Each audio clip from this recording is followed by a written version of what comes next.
This is a webcast on trauma program challenges during COVID-19 from the trauma bay through tracheostomy.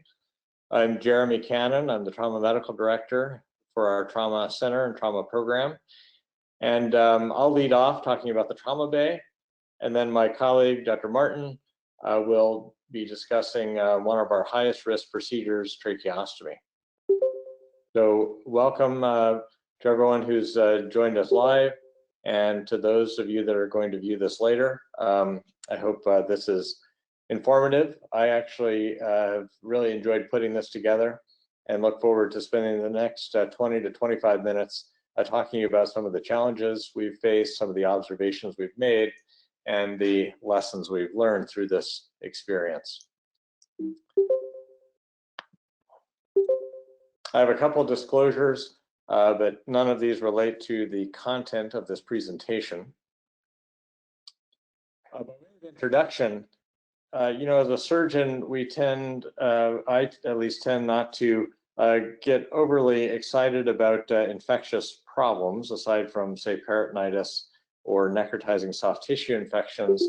And I suspect that in some ways the surgical community might have started to approach this the same way I did, and that is with a little bit of a yawn, you know, not really clear how this is going to play out, but probably not going to impact us too much.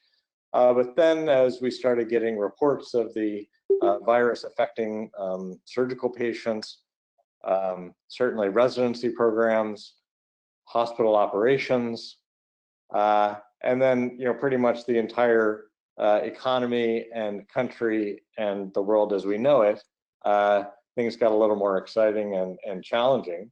And it was pretty clear that this wasn't just your typical little flare-up of an infection. And as the stock market really started to sink, and as hospital operations started to be altered in a major way, it was clear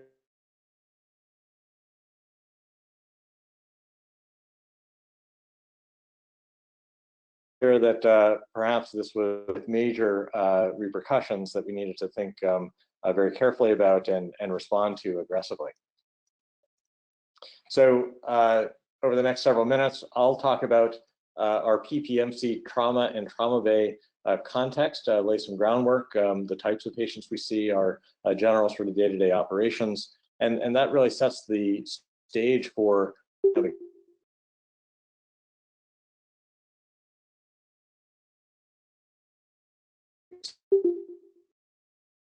talk about some of our observations of the patients that we're seeing and the we've had during this pandemic time.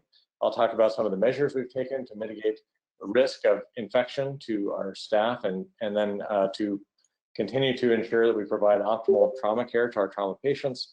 And then I'll review very briefly some of the lessons learned.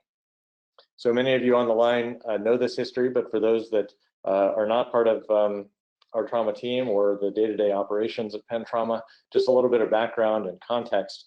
From 1987 to February 2015, the trauma center was located at HUP. And then in February 2015, the trauma center relocated to Presbyterian. We work in the John Pryor Shock Trauma Resuscitation Unit, and that was dedicated in May 2016 in his honor. In our trauma center, we have a high level of acuity, and this is the epidemiology of the traumas that we see on a year-to-year basis. These numbers come from 2018. At that, during that year, we saw just under 3,000 total trauma contacts, and you can see the distribution of our most common injury patterns include falls, motor vehicle crashes, and gunshot wounds. And then if you compare our experience to the statewide registry, you'll see that our incidence of penetrating trauma is very high, at a total of 21% relative to the state of Pennsylvania, which comes in overall at 6.2%. Now, a very unique characteristic of our Philadelphia trauma centers is the police drop-off phenomenon. If you look at gunshot wounds arriving to our trauma center from the scene, since our relocation to Presbyterian Hospital, things have shifted quite significantly. If you look at police drop-offs in the blue and fire rescue transports and alerts in red, you can see that at baseline we saw about 250 of these patients a year. And then around the time of the move and continuing on thereafter, the number of police drop-offs has significantly risen, while the fire rescue transports and alerts have gone down. And in total, the number of these from the scene patients we've been seeing has gone up significantly. Where else do our patients come from? Well, when they're not coming directly from the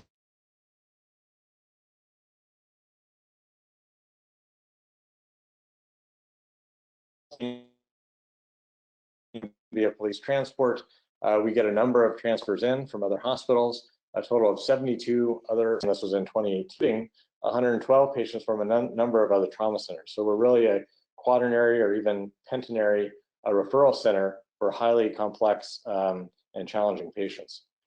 So, and with that context, I think you'll understand some of the challenges that we've faced as a result of this pandemic. So looking more specifically at the trauma bay, the John Pryor Shock Trauma Resuscitation Unit, and then our trauma team, here are some general characteristics. Our trauma bay is an open 5-bed design.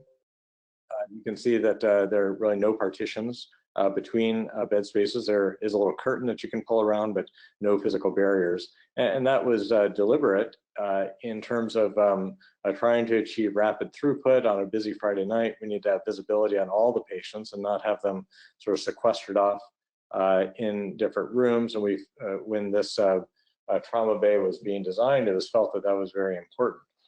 And you'll see in a minute why that, and you can, I think, already appreciate why that presents some challenges when you've got a respiratory infection that's transmitted via droplets from patient to patient potentially. And then what about our trauma team? Some of you might recognize individuals in this photo taken just a few years back, but our trauma team members in general consist of 2 trauma attendings that alternate trauma bay coverage every other day. We have between 1 and 2 first-year trauma fellows that are with us on the team, a number of both junior and senior residents from many different disciplines, orthopedics, neurosurgery, general surgery, emergency medicine, and then generally 2 to 3 students. So a robust team, lots of folks learning about the care of critically injured patients. Now, with that background and that context, we'll move on to the coronavirus pandemic and our specific response to all the local, regional, and world events. And I'll describe how that has affected our operations and our demographics and some very specific lessons learned. So as this was getting kicked off, we on the trauma team sincerely hoped that through social distancing measures, the volume of trauma that we would see in our trauma bay would actually decrease. And we sincerely thought that that would be possible. However, in the early days of this pandemic, as social distancing measures were implemented and travel restrictions were put in place, we unfortunately observed quite the opposite, prompting one of our second-year fellows to write this very nice article for the New York Times titled aptly, "Please Stop Shooting, We Need the Beds." So you can sort of see where this is going. As the travel restrictions and business limitations were put in place, that did, thankfully, result in fewer motor vehicle collisions and fewer pedestrians struck. However, sort of paradoxically, this social distancing measure and these other policies that were put in place sort of paradoxically led to an increase in trauma alerts for penetrating mechanisms, both stabbings, which interestingly we've seen an uptick in that, as well as shootings. And in the illustration on the right, you can see the hard numbers from a 6-week period in 2020, starting with the week that the pandemic was declared in March, and comparing that to the exact same time period in 2019 in the light rose-colored columns. And you can see the actual numbers there for alert. They went from 108 in 2019 to 121 in 2020 over that 6-week period. And then the number of penetrating mechanisms went from 61 to 73. So a very substantial increase in the penetrating traumas that resulted in a significant increase in the number of trauma alerts. And we wondered, were we in Philadelphia alone in this? And it turns out that unfortunately the answer is no. So if you look at the top 10 largest cities in the United States, and I put the data source there in the column on the right, New York, of course, has been very busy and had not updated their numbers when I looked at these the other day. San Antonio and San Jose likewise did not have current numbers, but these other cities did. And you can see, although some cities, including Los Angeles, Phoenix, and San Diego, had a decrease in their trauma numbers, Chicago, Houston, Philadelphia, and Dallas all had an increase in violent crimes and a resultant increase in their trauma numbers. So how do we protect the trauma team when undifferentiated patients are coming into the trauma bay and may and eventually probably do have coronavirus that they're carrying? As we look to the recent record, there's really no playbook for how to respond as a trauma center, as a trauma bay, as a trauma team, as a trauma program. But I found this book quite interesting. Started to read it. In full disclosure, I'm not very far along, but it has some, I think, very important illustrative points that we can probably take away for this experience. But they didn't have trauma centers back then in 1918, and so probably not much specifically to learn there. So as a result, there's really no playbook for a trauma center's response to an infectious pandemic. And so in some ways, we decided to take off in our plane, and then as problems arose, like the engine stopping, we climbed out and dutifully fixed the problem, and then hopefully have continued to fly. We found that this really ended up being a balancing game or a balancing act. So on the one hand, you have the ideal situation. Perhaps we should all be in the highest grade hazmat suits all the time, and then you bump up against practical reality and the need to efficiently and accurately and thoroughly evaluate our trauma patients, and you realize that's not realistic. Now, I said there was no playbook, but thankfully we've got a very robust and very forward-leaning committee on trauma, and they put out some guidance early on in March that has been quite invaluable. It's easily accessible on the American College of Surgeons website, and I really used that once I was alerted to it as sort of a template for how to shape our response. Another factor, or a significant factor in deciding how to strike this balance between what's ideal, the full hazmat suit for every patient, and what's necessary and what's realistic, was the community incidence of this infection. Another significant consideration is the just the practical factor of what PPE supplies you actually have in your center. And as we know, those quickly became in high demand and then became sort of a scarce resource. Another practical consideration: how long does it take to put the PPE on? And then, what are the working conditions like when you insist that some degree of additional PPE is required for your trauma team to maintain safety? Now, as we saw that the community incidence went up, we had to adjust our response. So that was, some of the getting out of the plane while it's flying and fixing the engine. And then, you can understand that putting a bunch of PPE on every time when the the police drop-off patient rolls in multiple times a day, and your patient is exsanguinating while you're trying to get your PPE on, that's sometimes at odds, and so we need to find a balance between those two potentially competing interests.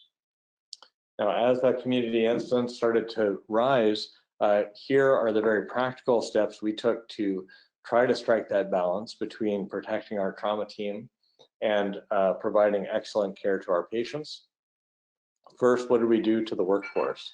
So our trauma students, medical students, went away. They went completely virtual.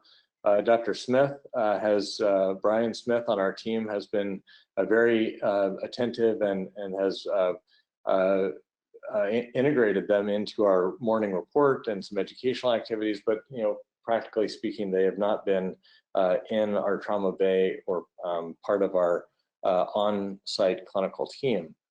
We quickly downsized to these numbers that you can see here to minimize the risk to our trauma team in being exposed to a COVID patient. So we went from the 2 attendings to 1, from generally a 1 to 2 fellows to generally only having 1 during the day, only 1 senior during the day, and 1 junior during the day. Our APP group from other services really stepped up to help out, and in some cases our trauma and TCICU APPs came down to the bay to help out during very busy times, because effectively we were having a surge in 2 patient populations. We were having very busy ICU experience with some of the non-COVID patients coming to our trauma ICU. And then at the same time, we were having this wave of penetrating trauma patients coming into the bay. We moved our head and neck trauma consults to a virtual platform because of the concern for risk of transmission, so that if the patient did not actually meet certain criteria for needing to be seen in person, we allowed that to be virtual.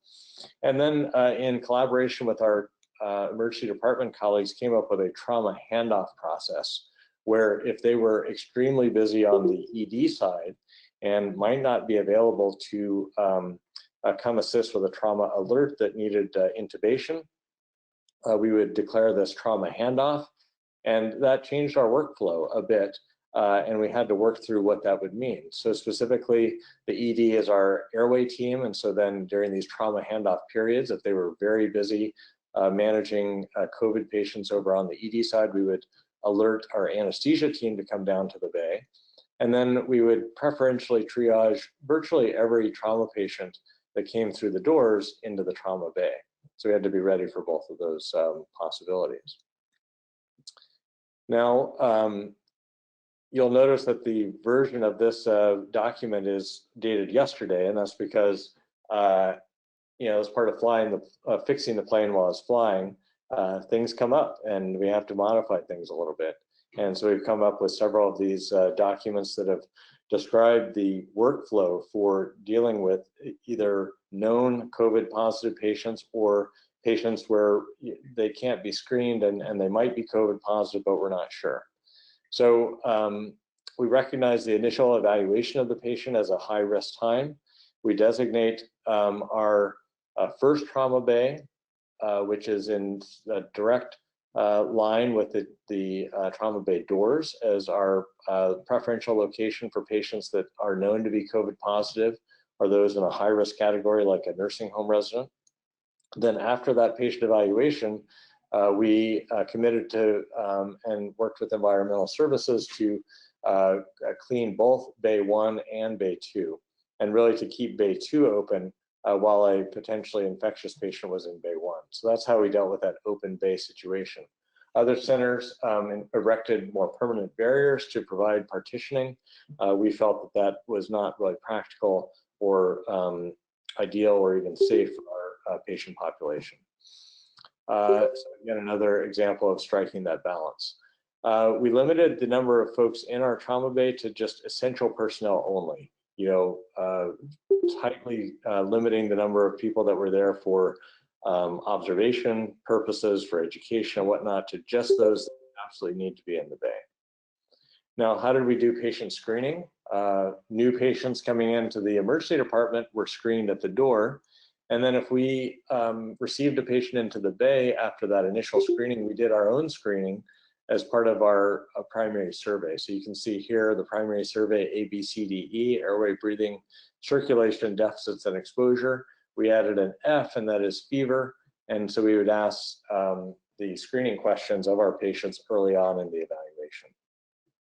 Now, what about COVID-19 testing? And I'll say that this is something that has changed recently.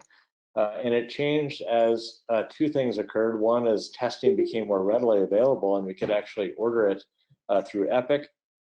And two, as that community incidence went up and the likelihood of receiving a COVID positive patient into our bay increased, we had to broaden the aperture for who would be tested and cast a wider net.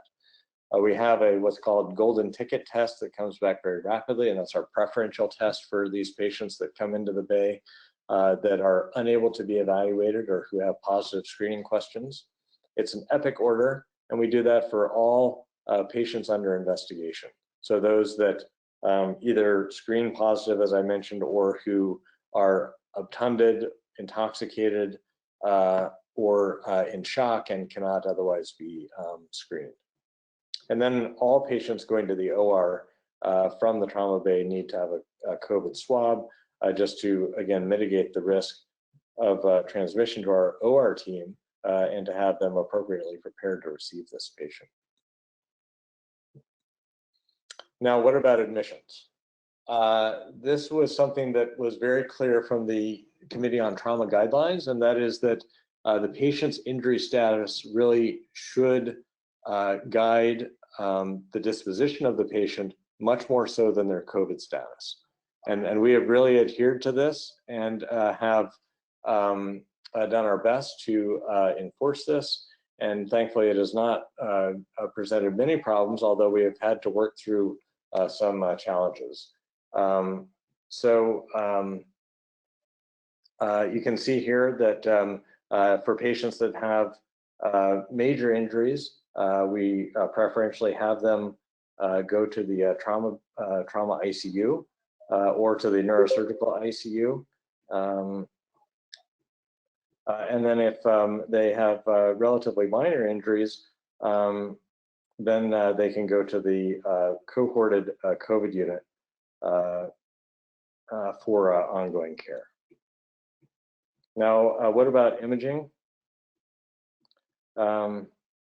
We have 2 CT scanners in the trauma bay, and then we have an accessory CT scanner up on the 4th floor.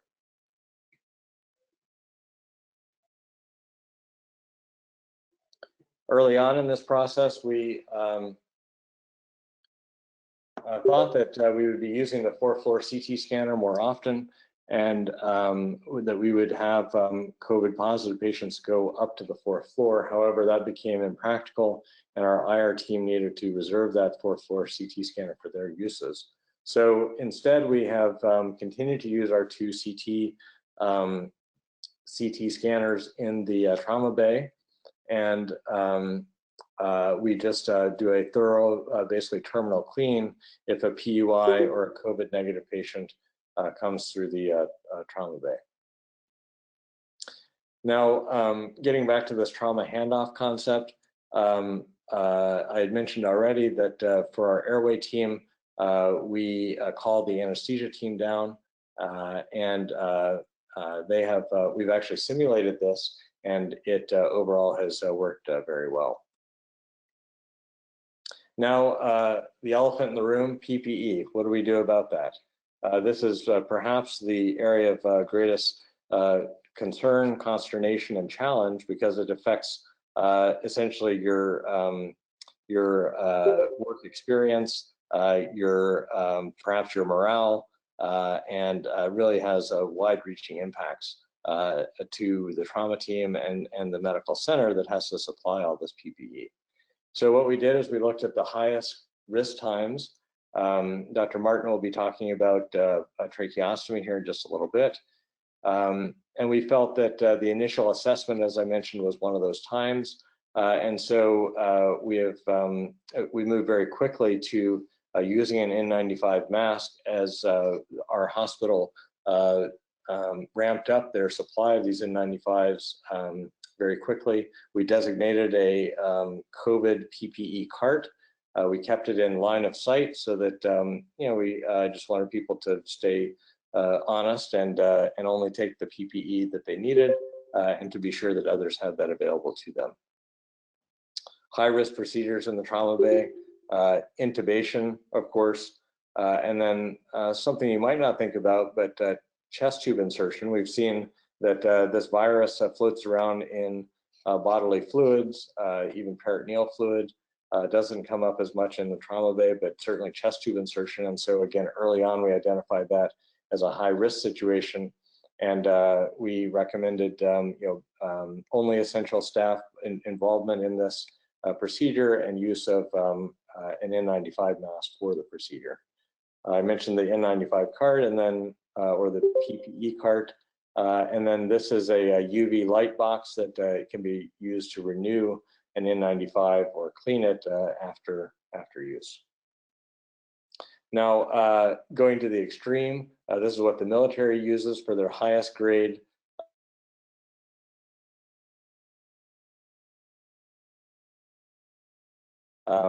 sort of biologic or chemical warfare exposure. I have to say, hampers look sort of similar, maybe not quite as extreme, but almost. And the challenge there, of course, is that getting this equipment on and in place very quickly just is not realistic. And so meanwhile, your patient's exsanguinating. And so that's an example of where we balanced those requirements for staff protection and safety against doing the patient assessment in a timely fashion, and really have moved to the N95 mask. At a system level, we've taken a bunch of steps. First, the PTSF held a town hall meeting, and we were able to discuss a number of different challenges that have been faced and share lessons learned across the entire state, actually. So that was a very insightful measure, and that was well received.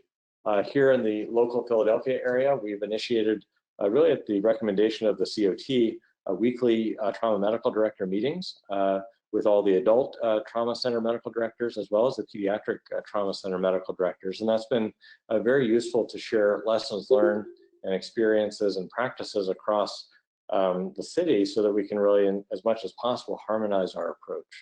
And then at the trauma divisional level, we've had regular daily updates initiated by our division chief, Pat Riley. So some lessons learned. Some of these are hard lessons and really did impact our team in a big way. We were able to face these challenges and overcome them. But just so you know, in fixing the plane while you're flying it, things haven't always gone perfectly. Very early on, we were alerted to the possibility of false negative results. Not all the COVID tests are perfect all the time, which is, when you think about it, not terribly surprising. It was just a little surprising that it happened to us in the way that it did. And as a result, we got to be very familiar with this staff exposure guidance from our hospital and what to do. And essentially, it, for a little while, caused some significant challenges in terms of the residents that we had on our team and available to us, because and a fellow of ours was exposed. And so we had to backfill those gaps while they quarantined. The community incidence rose very quickly, and as a result, our trauma bay response and trauma team response had to adapt. One of the PPE measures that we have available to us is a full face shield, like the welder's mask, and we found that voice projection through that face shield is incredibly challenging because the sound gets reflected back at the speaker. So you think you're speaking loudly, but in fact, none of the sound is getting through the face shield. So a big challenge when it's a little noisy in the bay and you're trying to call out your primary survey. I would say the same is really true of the N95. You've got to find your command voice and really project through that, dense mask. The other thing with N95s, as many of you have experienced, and I've experienced the same, is they really hurt your nose after a while. So I thought this was a very compelling photographic essay from the Wall Street Journal And most compelling was the opening photograph of this ED resident that's clearly been wearing the N95 appropriately and has almost rubbed a decubitus ulcer on his nose. So just in summary and by way of conclusion to this initial part, this has felt a little bit ominous and in some ways apocalyptic, but our team, our city, and our nation have really responded in a big way. We're all in this together.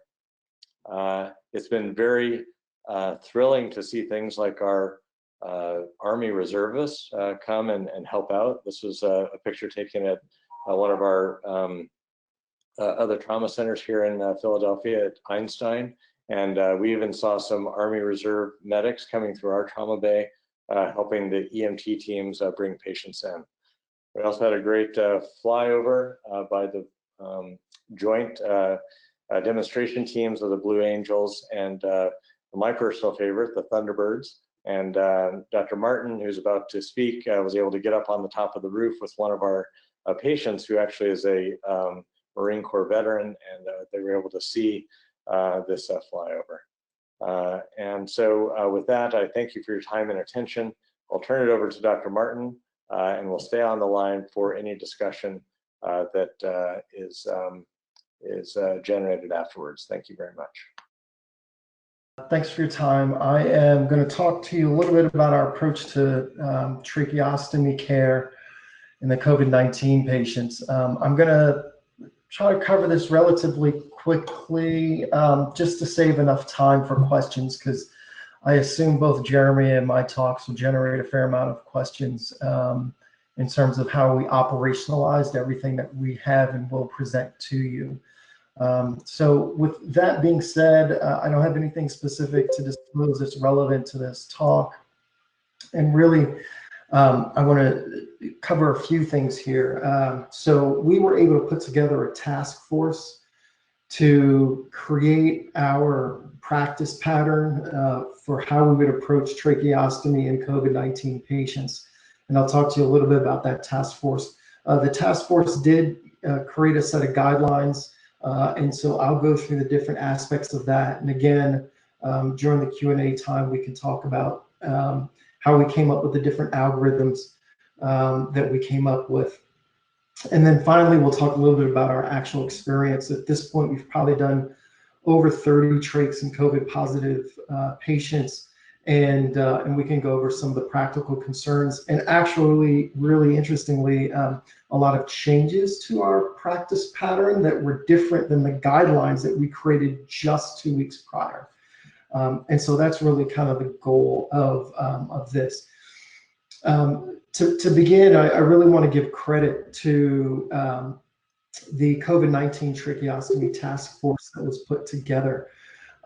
It really started with the Health Systems Airway Safety Committee, for which I have the honor of being a member, but it is really a multidisciplinary group of ENT surgeons, general surgeons, anesthesiologists, respiratory therapists, nursing, really a great group of folks. The committee itself reports to the hospital safety as well as the clinical emergencies committees. And in general, our role is QI, consultation, education, and some research. And so this pre-existing committee kind of started the process of pulling together this task force.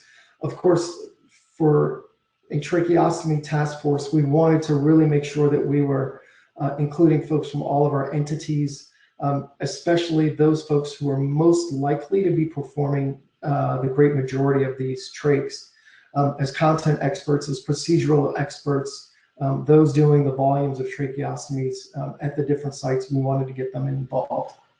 And that also included interventional pulmonology, which was one group that wasn't originally part of the Airway Safety Committee, but was an integral part of the task force, and in fact has also done a fair amount of trachs in this population. So this was kind of, the starting list of the folks who were on the task force. And I want to give a specific shout out to Chris Rasick, who is an ENT surgeon, but really championed the task force and was the force behind it. And actually, some of the slides that I'm going to share with you were from him. So I figured the easiest way to kind of show you some of the things that we came up with in our guideline is via this. We actually were fortunate enough to have Annals of Surgery accept our guideline as a publication so that it could be spread around and used at other places around the country and I guess the world. And so they actually turned this around pretty quickly. I think they accepted it for publication within 24 hours of us submitting it. This is really the crux of our recommendations. And again, I'm sure a lot of these will generate questions, some of which I'll answer as we go through our actual practice patterns. But this is it. Initially, we felt, and I say initially because this actually changed in practice, but we initially felt that 21 days was a reasonable time to wait before we would do a tracheostomy. The reason we chose 21 days as opposed to the usual 7 to 14 was that COVID-19 has a very high mortality rate when you're critically ill in the ICU. And we didn't want to really offer tracheostomy for patients who we felt were not going to survive the disease process. And so if you're still alive on day 21 and things are still moving in the right direction, then we thought that that would be a more appropriate and prudent time to offer tracheostomy and not necessarily do procedures who are on patients who are still, unfortunately, not going to survive the hospitalization. The other thing that we really stressed was that when a tracheostomy was to be considered, that there would be a multidisciplinary discussion. For those of you in the audience who are surgeons or proceduralists who would perform this procedure, such as myself, I'm sure you recognize that very often, if you're consulted to place a trach and there's really no major surgical contraindication, that we would really just do it. And the decision to have it placed, we would leave up to the primary team who consulted us to place it in the first place. Well, we really stressed a different approach for COVID-19 patients because we really wanted a tracheostomy content expert to really be involved in the decision and in the discussion for the trach to be placed. And so one of the other things that our task force did was to create a significant amount of education and we created a point person at each institution along with one backup who would not necessarily have to perform all the tracheostomies, but be consulted and be involved in the decision-making and the, if you will, approval process for the trach to be placed. And so each hospital had a point person and one backup. And that person would also be privy to our ongoing discussions. I will say that our task force has met weekly via teleconference, and we adjust and discuss our practice patterns and what our recommendations are based on real-time data. The other thing that we decided was that the location of these procedures to minimize patient transport and contaminate hallways, ORs, et cetera, would be that the bedside would be the preferred location, and that all of these ICU rooms would be negative pressure ICU rooms. We would not do this in a space that was not negative pressure. And again, we preferred bedside. We also wanted to minimize the number of personnel in the room. We made all COVID-19 trachs non-teaching in the sense that we had a attending surgeon really perform all of them with technique that I'll describe shortly, and in an optimal way to minimize aerosolization. If it was done at the bedside in an open fashion, then our goal was to have the surgeon and one assistant present in a room, and that's it. If it was being done as percutaneous, that there'd be 3 people, a surgeon, a bronchoscopist, and a respiratory therapist to manage the endotracheal tube. And again, nursing would be outside of the room. The way we have all of our COVID-19 rooms set up is that the pumps are actually outside the room. with long extension tubing so that drip rates could be manipulated from outside the room. The proceduralist, for our purposes, should be wearing a PAPR, although we feel that a face mask and an N95 are theoretically the same. We felt that a PAPR, especially if there was significant aerosolization, might offer a little bit better kind of global facial protection than just a face mask and an N95. But that was our group's recommendation. That did not come from infection control. In terms of minimalization of the aerosolization of the process, again, we felt that if we did this in an open fashion, that maybe there was a little bit less aerosolization if you didn't have to do a bronchoscopy. There are also some aspects in terms of how you could manipulate the ET tube during placement that might, again, minimize the amount of time that the airway is open and there is ventilation occurring. Again, I'll talk to you about practical processes here shortly, but these were our recommendations. We did want to mitigate the use of bronchoscopy and again, move the ET tube up or down in the airway during the incision on the airway so that we would minimize aerosolization. So in an open fashion, what we envisioned would be that the endotracheal tube would be pushed distally just above the carina and allow the surgeon to incise the airway without any positive pressure being present so that there should not be any aerosolization. And once the Bjork flap or box or T-split or whatever your technique is has been created and you're ready to actually introduce physically the tracheostomy device, that at that point we would then actually pull the ET tube back, but with the patient now disconnected from the ventilator so that no airway pressure is present when the airway is open. So we would disconnect the ventilator or hold respirations. We'd pull that ET tube back. We'd introduce the tracheostomy and then reconnect them to the ventilator via the tracheostomy with the balloon up.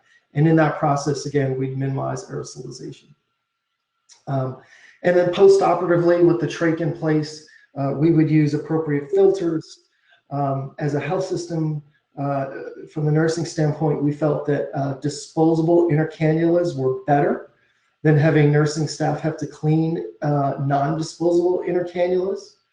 One of the things that I learned in this process was that intercannulas are disposable or not based on the make of the actual tracheostomy itself. So if you put a tracheostomy that comes with non-disposable intercannulas, you actually can't introduce a disposable one without changing the trach.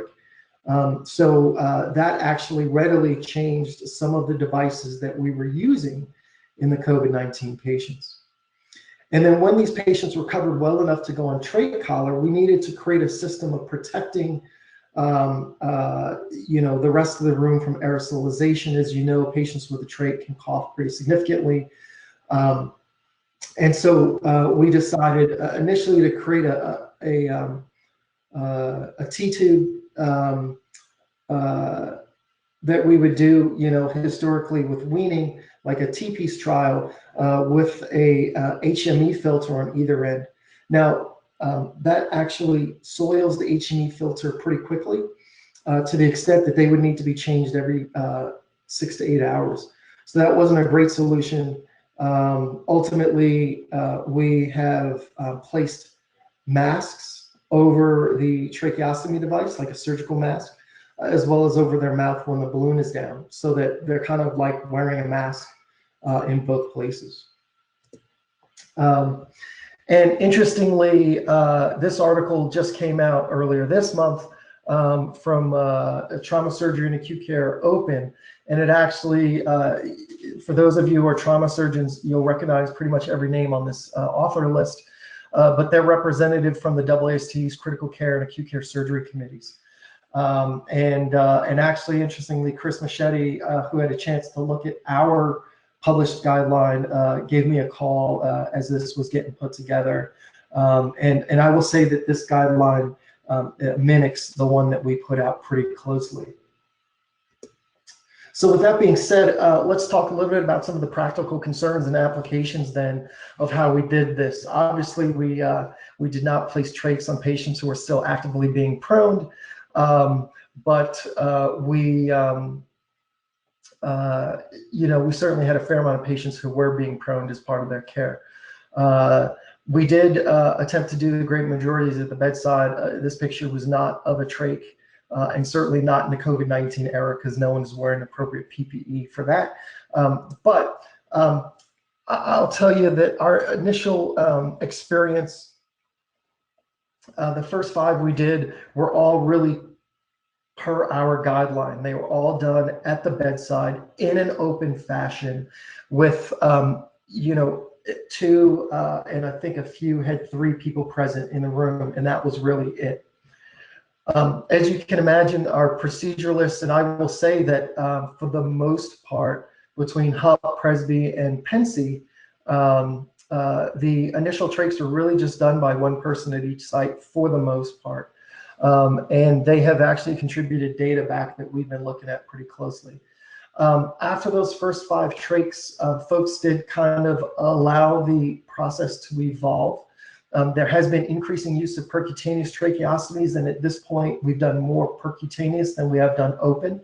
I will describe some different techniques for this percutaneous process based on some anatomical considerations.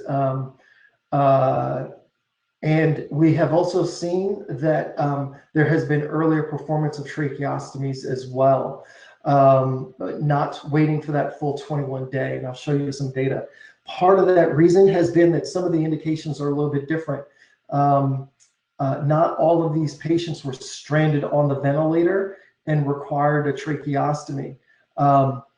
Some actually failed extubations, and they failed more than one extubation, but they were otherwise kind of now awake off pressors and ready to move forward.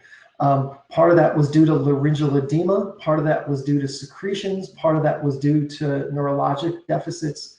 And we found that, there was actually a reasonable role for an earlier trach in those populations.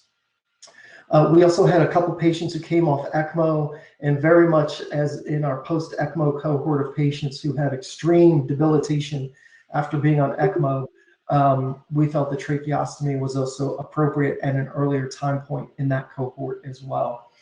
And so interestingly, the data I will show you is on our first 19. And again, I think at this point, we're up into the 30s in terms of how many trachs we've done. But the first 19 were all done by just 3 operators, 1 each at our 3 downtown hospitals. And so you can see, Ben was our HUP person, Sean Harbison was our Presby person, Chris Hutchinson was an ENT doc at Pennsylvania Hospital. And so they have all been actually very, very busy in this process, both clinically and also contributing to our task force. Curiously, the great majority of these patients were male. I'm not sure how that will play out in the long run, but that's kind of how it played. Again, Caucasian and Black were the 2 most common populations that we did trachs on. We did them on 5 post-ECMO patients. The indication for the trachs, obviously the great preponderance of them were ARDS still, but there were some with airway pathology that was described as unremitting edema in the airway that was causing failed extubations despite trials of steroids. And so these folks ended up still getting trached. And then there were a few folks, and we continue to see this, who required significant amounts of sedation. And therefore we ended up offering a tracheostomy to mitigate some of those needs, especially early when we were still in the ramp-up period, and we were quite concerned that we would run out of sedatives. In early phases, it was even thought that we'd be putting patients on oral sedatives along with paralytics because we're going to run out of IV sedatives.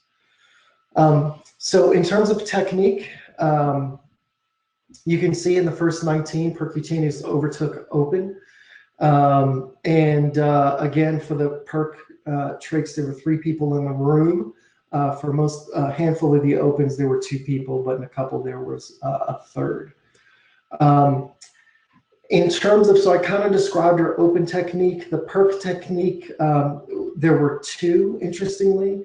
I'll tell you about the most common technique first, which I think is probably what most of us do, which is to use a bronchoscopy-assisted tracheostomy, or a Perc trach. First, we fortunately have disposable bronchoscopes. Not sure exactly how much they cost, but we do have disposable bronchoscopes. They don't have the greatest resolution, but it's okay for Perc trach. It does just fine. It can suction.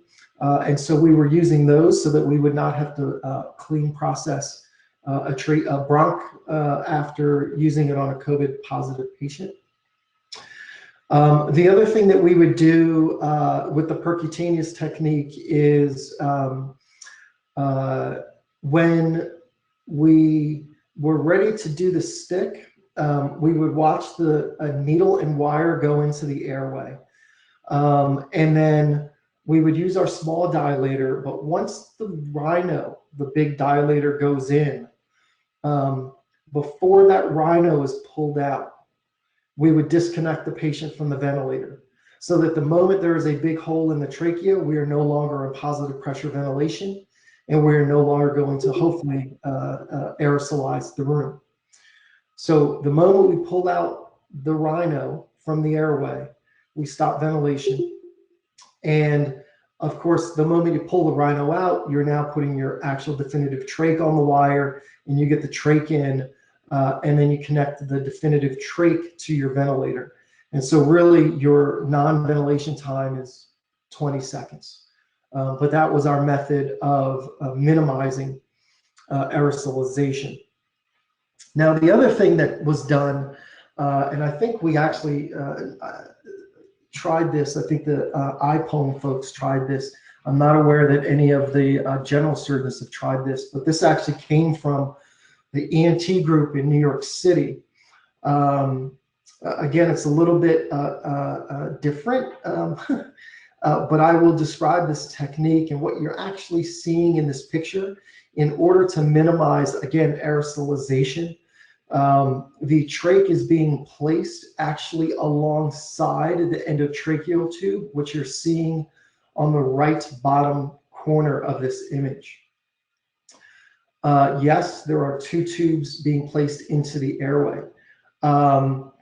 So the bronchoscopist is actually placing the bronch through the cords into the trachea alongside the endotracheal tube. While you're doing your stick and dilating, your endotracheal tube balloon is distal to us so that, again, there's no aerosolization or positive pressure in this segment of the trachea.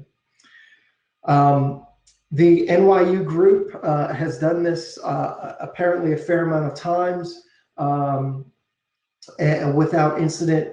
Our folks have tried it, I think, once or twice without incident. I'm not sure if I fully endorse it. I feel like the more times you take a little bit of risk of over dilating the trachea, at some point there may be some issues, but nonetheless, it is being described, and so I described it to you. In terms of what PPE was used, again, I think for the most part, the percutaneous trachs were all done with PAPRs.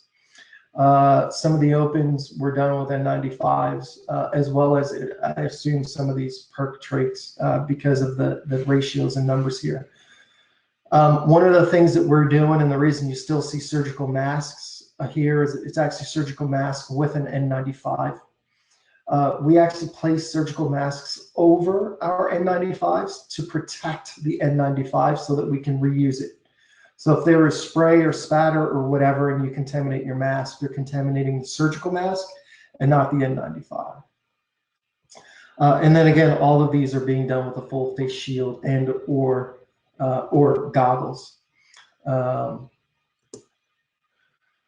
The other interesting thing that came out of us collecting data, which was something that I wasn't fully aware of in general, I think our practice as a group of general surgeons, my acute care surgery colleagues, we generally place 6.0 tubes because in the SICUs, we have bronchs, I think it's the P180s that can fit through a 6.0 just fine and give us a fair amount of suction. Not every ICU uses the same bronchoscopes, and there are some scopes with much larger operating channels that will not fit through a 6.0. And so there are some surgeons who have historically placed 8.0 tubes. But as an institution, I think this has enlightened us to that issue and the fact that maybe we can get away with more 6.0s than 8.0s. I think the other thing that's going to come of this is that maybe folks will follow these patients a little bit longer as part of the COVID-19 cohort. And we're actually thinking about following them long-term and looking for things like tracheostenosis. And maybe we'll be able to find a difference or not between the 6 and the 8.0s. And then there were 2 proximal XLTs placed due to body habitus.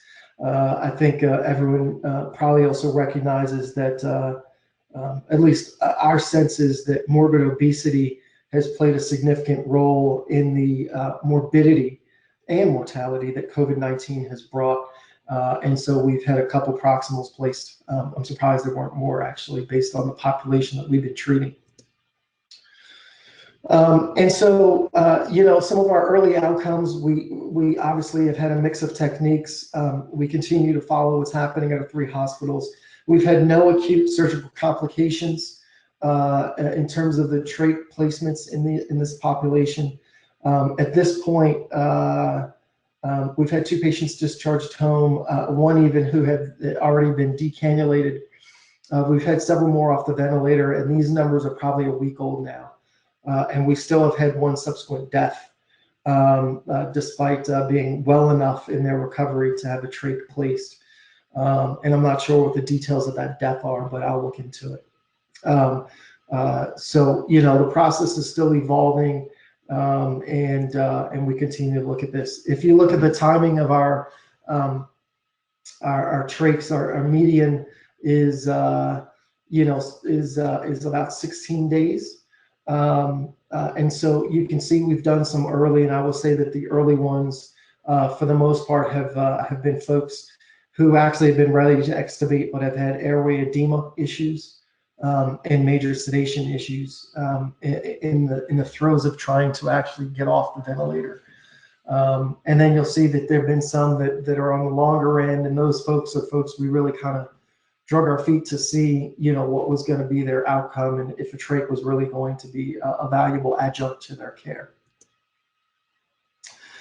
So just really in synopsis, and then I think we'll open up for questions. You know, we really put together what I think was a great multidisciplinary group of folks who communicated and really operated in a very flexible manner.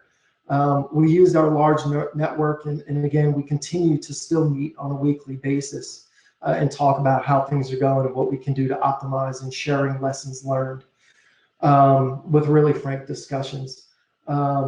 The surgical team has really been responsive to the critical care team's needs and been involved in the decision-making process. We also have found that prognosis is a little bit better in folks that they do approach us with for a tracheostomy.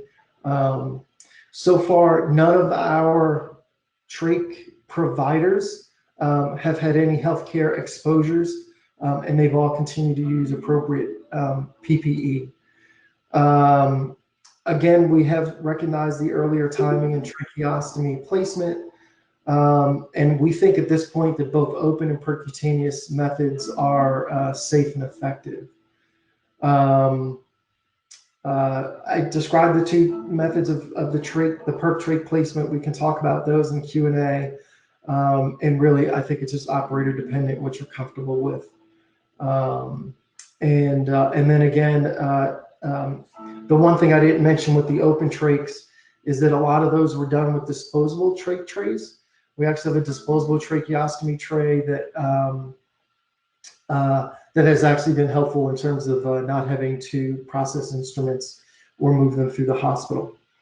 And I think that is it. This is actually a picture of one of the patients. You can't quite see him here. We do have permission to share this, but this was a patient who actually has a trach placed by one of our surgeons, and he actually recovered enough to actually go outside of the hospital and hug his parents.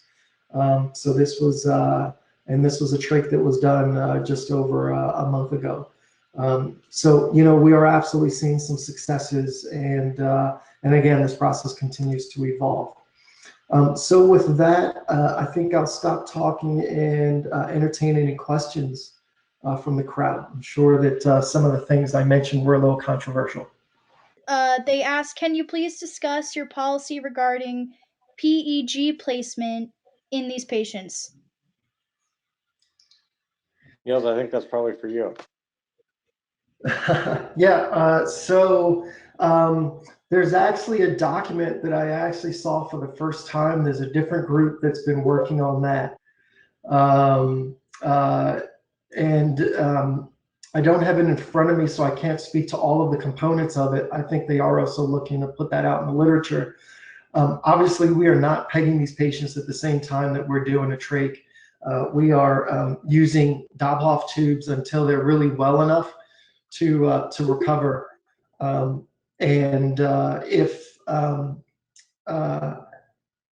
If they get better and they're well enough to kind of move out of the hospital and they still are not able to swallow adequately on their own, then and only then will we convert the Dobhoff tube to a PEG tube. There is, you know, obviously some risk of aerosolization with PEG placement, especially with insufflation of the stomach and any reflux of air out of the esophagus and out of the mouth. And certainly once the PEG is in as well, you know, there are no disposable endoscopes. So again, you don't want to be pegging and using endoscopes on a lot of patients. Not that the sterilization process isn't effective, but we want to minimize risk. So for the most part, our process has not been to peg folks, but to wait until they really are recovered well enough to perhaps leave the hospital. And then if they're not swallowing adequately, we'll consider it at that point. There's also questions as how much PEEP are these patients on when we're performing the procedure? For the most part, you know, we will try to have them on more conventional settings or PEEP settings that we would normally be comfortable with. I will say that early in the course of the COVID-19 pandemic, we were using pretty high levels of PEEP, really following the ARDS PEEP table, because that's kind of what we were told to do, you know, by some of our colleagues overseas. However, what we found here, and ultimately, I think even overseas, they saw this as well, that a lot of these patients actually had pretty good lung compliance and were not necessarily requiring tremendous amounts of PEEP to keep them recruited. And so we weren't using astronomical amounts of PEEP empirically. We still do use PEEP, don't get me wrong, but not heavy PEEP as was maybe done a month ago. So that being said, I mean, you know, what PEEP level would I be comfortable with? You know, I might test my patient to see how quickly they de-recruit before I attempt to place a trach, but I don't know, 10. Try to get them down to 10 might be where I go. Do we anticipate any of these new guidelines and practices be adopted more permanently in the future beyond the acute phase of COVID? I think that a lot of these components, both the tracheostomy stuff and just trauma vein management and care of the everyday patient is probably going to evolve. You know, are we going to wear N95s forever in the trauma bay? I'm not sure, but I can only imagine that some of our everyday processes are absolutely going to evolve beyond this acute phase. Jeremy, I don't know if you have anything else you want to add on that concept. Only that I sure hope we don't have to wear N95s for much longer. Yeah. I think there are a news article about VA. someone who crashed their car because they got hypercarbic from wearing an N95. Oh, wow. Yeah, I think there are more comfortable brands out there. I've used a different brand at the VA, and I have to say it did not destroy my nasal bridge. There are some custom mold versions as well. So if this drags on much longer, I may try to get a custom molded protective mask. One that I've heard about is called Mold Guard or something like that. And they actually take a cast of your nasal bridge, and so and they give you a whole stock of them. So it's not a single mask. They are disposable, but they're a custom fit. Neat. And then I guess there's a question on if any of these are being done in the OR. I think all of these have been done at bedside to date. We have certainly done procedures in the operating room on COVID positive patients. We've had everything from appendicitis, cholecystitis. We've had gunshot wound victims who have come in and turn out to be COVID positive. So we've, that's kind of the I don't know if you call it the scary thing, but one of the eye-opening things is at this point, COVID-19 is so invasive in the population that pretty much any patient who's presenting to the hospital, regardless of the etiology, may be COVID-19 positive. We've had pregnant patients, we've had babies or babies born to a mother who was positive, who became positive. So really, I think at this point, there's no holds barred in terms of who could be positive. And so the OR does have a process. We have specific OR rooms that are now designated as COVID rooms. There's a special sterilization process happening in these rooms. So the OR is capable, but nonetheless, we continue to do the great majority, if not all of these at the bedside. All right, very good. Well, it's been a pleasure going over this topic, and I hope it's useful to folks out in the broader trauma community. Great. Absolutely. Thank you so much for presenting, Dr. Martin, Dr. Cannon. Our pleasure. You're welcome.